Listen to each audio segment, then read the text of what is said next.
You haven't crashed awkwardly until you have crashed at slow speed on an e-bike.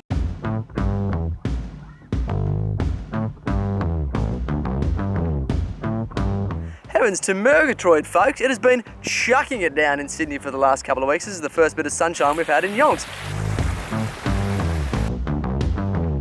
Now the bike we're here to talk about today is that fella there.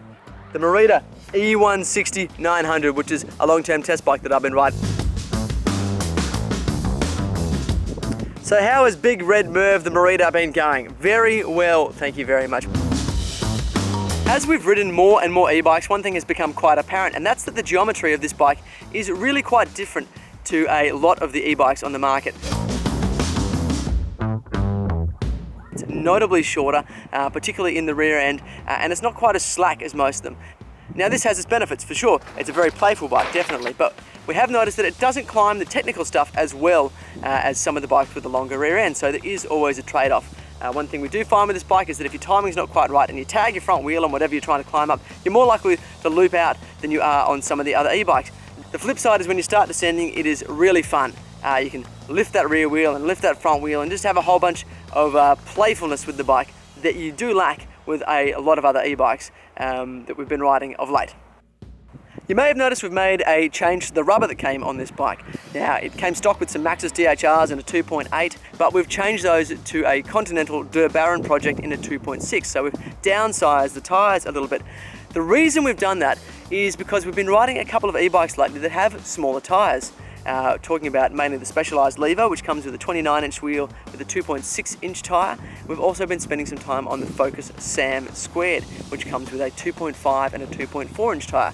And we've really started to appreciate the feeling of directness that you get with the smaller tyres.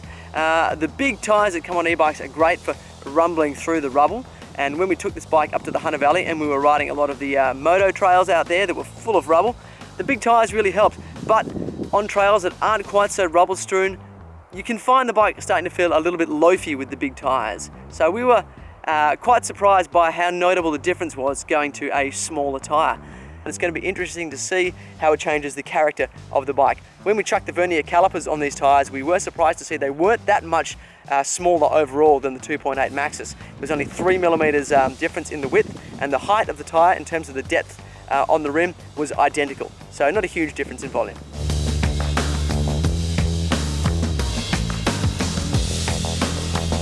The other change that we've made is to the brakes. Shimano have a new e-bike brake out, which is a budget 4-piston brake. We thought we'd give it a try. Anyhow, first impressions with these brakes are rosy. They've got heaps and heaps of power. It's hard to say whether they've got that much more power than the XT2 pistons, but you'd imagine with the larger brake pad and the greater surface area, they're going to do a better job of staying cool. You may have noticed that we've given this bike a bit of a haircut up front in terms of trimming the steerer tube and lowering the bar height. I'm one of those people who can't stand really high bars. I'm quite short, as I'm sure many of you will have noticed, and I just don't feel comfortable on the bike, particularly when I'm riding out of the saddle if the bars are too high. Now the Merida does come with a really tall FSA top cap, like a big cone-shaped washer that sits on top of the headset.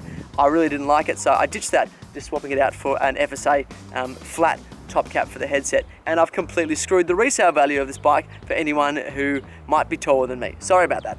We've been mucking around with the suspension on this bike quite a bit too, trying to get a nice balance. In particular, the rear shock. We found that it was blowing through its travel a little bit too easily if we were running the correct sag. So we opened it up and put another volume reducer in there, another token to try and get a little bit more ramp up. We were quite surprised to find that there were already 2 tokens in the rear shock, and you can only fit 3, so we fitted a 3rd one and we've dropped the pressure a little bit too, increasing the sag. And we're just trying to get that bike feeling a little bit smoother out the back, whilst also having a that nice ramp up.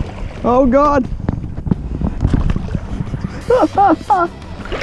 Yeah, it's a little deeper than I anticipated right there. That'll do. Thanks very much for tuning into this update of our Merida eOneSixty 900. There'll be plenty more on this bike to come as we tweak and change it over the coming months. This is Flow Mountain Bike. If you like what we do, please subscribe to the channel. Hit us with a comment below. We'd love to hear from you. Thank you very much. See you next time.